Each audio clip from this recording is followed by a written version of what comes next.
সন্ত্রাসীরা ঘোষণা দিয়ে আমাদের উপর হামলা করছে, অথচ স্বরাষ্ট্র মন্ত্রণালয় কি করতেছে, স্বরাষ্ট্র উপদেষ্টা কি করতেছে? সে কিছুই করতেছে না, সে জাস্ট দেখতেছে। আমরা দেখতেছি কিভাবে ছাত্রলীগের এই পান্ডারা যখন গ্রেপ্তার হয় কিছুদিন পরপরই তাদেরকে জামিন দিয়ে দেওয়া হয়, ছেড়ে দিয়ে দেওয়া হয়, এবং এরাই আমাদের উপর পরবর্তীতে চড়াও হয়। আমরা প্রতিদিন দেখি তাদের বিভিন্ন গুপ্ত গ্রুপের চ্যাটগুলো যখন ফাঁস হয় এবং আমাদের উপর হামলার পরিকল্পনা করা হয়, সেগুলো আমরা দেখতে পাই নিত্যদিনে, প্রতিদিনে, কিন্তু এরপরেও কোনো প্রকার ব্যবস্থা নেওয়া হয় না।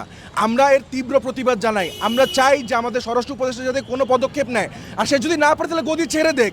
এই দায়িত্ব নেওয়ার অনেক মানুষ আছে, এই দায়িত্ব নেওয়ার অনেক মানুষ আছে। আমাদের কোনো প্রয়োজন নেই এরকম অথর্ব একজন লোককে বসায় রাখার যে আমার নিরাপত্তা দিতে পারে না। আর যদি নিরাপত্তা না দিতে পারেন, বলেন দায়িত্ব লাগলে আমরা নেই। আপনি যদি পারতেছেন না স্যার, আপনি চলে যান, আপনাকে দিয়ে হবে না। সাম্প্রতিক সময়ে আমরা দেখতে পাচ্ছি যে অভ্যুত্থানের বিভিন্ন শক্তিকে হুমকি দেওয়া হচ্ছে, তাদের উপর গুপ্ত হামলা হচ্ছে এবং অনেককে হত্যা করা হচ্ছে। তার মধ্যে নর্থ সাউথ ইউনিভার্সিটির আমাদের এক ভাই, তার উপরও হামলা হয়েছে।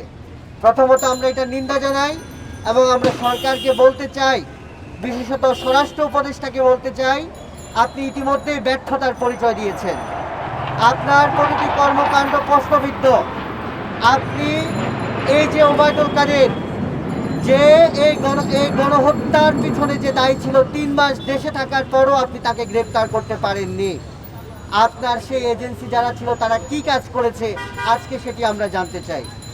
আপনাকে অবশ্যই যারা গণ অভ্যুত্থানের পক্ষের শক্তি, তাদের নিরাপত্তা নিশ্চিত করতে হবে। এবং ছাত্রলীগকে শুধু নিষিদ্ধ করে একটা প্রজ্ঞাপন দিয়েছেন, কিন্তু ছাত্রলীগ কাউকে গ্রেপ্তার করা হয় নাই। এখনো তারা ঘোরাফেরা করছে, তারা এখনো রয়েছে, এখনো হুমকি দিচ্ছে। সুতরাং ছাত্রলীগকে নিষিদ্ধ করেছেন, তাদের সবাইকে গ্রেপ্তার করুন। পাশাপাশি আওয়ামী লীগকে নিষিদ্ধ করতে হবে। আওয়ামী লীগ হচ্ছে গণহত্যার মাস্টার মাইন্ড, আওয়ামী লীগ হচ্ছে নির্যাতন নিপীড়নের মাস্টার মাইন্ড। তাদের নির্দেশেই ছাত্রলীগ সব অপকর্ম করেছে। আমার মতন অনেক মানুষের নির্যাতনের ফলে এবং স্যাক্রিফাইসের কারণে আজকে আমরা নতুন বাংলাদেশ ফিরে পেয়েছি। কিন্তু এই নতুন বাংলাদেশ ফিরে পাওয়ার পরও আমাদের উপরে হামলা নির্যাতন এখনো শেষ হয়ে যায় নাই। আমাদের ভাইদের উপরে এখনো গুপ্ত হামলা চলতেছে, যার প্রতিবাদ জানাই। আমরা নর্থ সাউথ বিশ্ববিদ্যালয়ের সাধারণ শিক্ষার্থী আমাদের অন্যান্য শিক্ষার্থীদের উপরে এই গুপ্ত হামলার প্রতিবাদ জানাই। তো আমি স্বরাষ্ট্র উপদেষ্টাকে অবিলম্বে বলতে চাই, আপনি যদি আপনার দায়িত্ব পালনে ব্যর্থ হন, তাহলে আপনি অনতিবিলম্বে আপনার জায়গা ছেড়ে আপনি চলে যান। আপনি অন্য কাউকে এখানে বসার সুযোগ করে দেন যিনি এই দায়িত্ব পালন করতে পারবেন। অন্যথায় আমরা স্বরাষ্ট্র মন্ত্রণালয় ঘেরাও করব। যদি দরকার হয় আমরা সারা বাংলাদেশ অচল করে দিব। কিন্তু আর একটি লাশও যাতে না পড়ে, সে জুলাই বিপ্লবের হোক, সে সাধারণ শিক্ষার্থী হোক, সে যেই হোক, এই ধরনের কাঙ্ক্ষিত অনাকাঙ্ক্ষিত ঘটনার জন্য আমরা যেই নতুন বাংলাদেশ গড়েছি, সেই নতুন বাংলাদেশে ব্যর্থ ঘটছে। আপনারা জানেন যে বেসরকারি বিশ্ববিদ্যালয়ের প্রতি যে একটা গুপ্ত হত্যার মিশন চালু হয়েছে এবং ছাত্রলীগ কিন্তু তাদের একটা ভিডিও কল ভাইরাল হয়েছে। তারা কিন্তু প্রকাশ্যে বলেছে যে বেসরকারি বিশ্ববিদ্যালয়ের ছাত্রদেরকে ধরে ধরে হত্যা করার জন্য।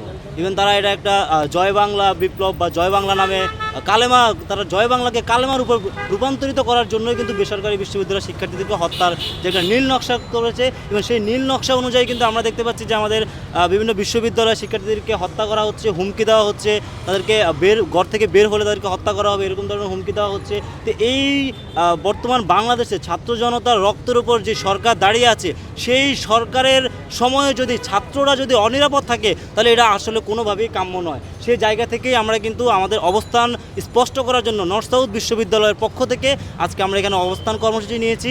যে বর্তমান আমাদের যে স্বরাষ্ট্র উপদেষ্টা রয়েছে, সেই স্বরাষ্ট্র উপদেষ্টা অতি দ্রুত যদি এই সমস্যার সমাধান না করে এবং অপরাধীদের গ্রেপ্তার না করে, তাহলে ছাত্র সমাজ রাজপথে পুনরায় নামতে বাধ্য হবে। হানাদার বাহিনী গিয়ে খোঁজ করত যে মুক্তি বাহিনী আছে কিনা। আর জুলাই গণঅভ্যুত্থানের সময় এই দেশের ফ্যাসিস্ট সরকারের সেই বিভিন্ন পেটোয়া বাহিনীগুলি প্রত্যেক ঘরে ঘরে গিয়ে খোঁজ করত যে আপনার ঘরে ছাত্র আছে কিনা। অথচ আজকে সে ছাত্রদের নিরাপত্তা নাই।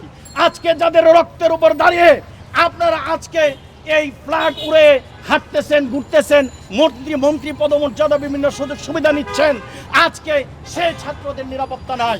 যদি আপনারা সেই নিরাপত্তা দিতে না পারেন, দয়া করে পদত্যাগ করেন, দয়া করে আপনাদের পদ ছেড়ে দেন। প্রিয় সাথী ও বন্ধুগণ, শুধু ভদ্র ভাষায় বলতেছি, পদ ছেড়ে দেন। আপনারা প্রতি বিপ্লবের ভয়ে আছেন। প্রতি বিপ্লব আসলে অন্যরা করবে না, প্রতি বিপ্লব আমরাই করব। আমরা যদি আপনাদেরকে বসাতে পারি, আপনাদেরকে টেনে এসে নামাইতেও পারি।